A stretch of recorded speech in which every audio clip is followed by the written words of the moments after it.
And for the first time this morning, we're hearing the frantic pleas for help from passengers on board Asiana Flight 214 minutes after it crashed in San Francisco. And this is, we learned that the pilots, listen to this, did not order an evacuation from that plane right away. Ainsley Earhart now joins us with the details. Good morning there, Ainsley. Good morning. Big surprise here. Yeah, that is a big surprise. Good morning to you, Patty Ann and Heather, and to you at home.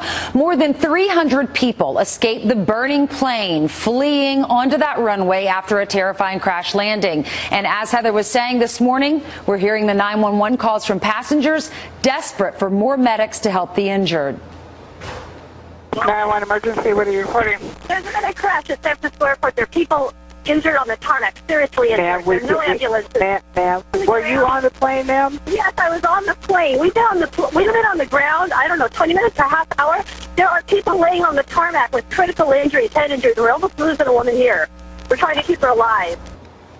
We're also learning there were actually 3 flight attendants that were sucked out of the back of that plane during the crash, and they survived. 6 of the crew members are still hospitalized. And shocking new details from investigators. They say the pilots did not order that plane to be evacuated immediately after it crashed. Instead, passengers were told to stay in their seats.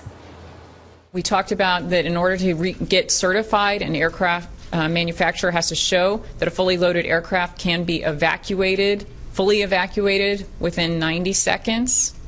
What we saw here was that the first doors and slides weren't opened for about 90 seconds.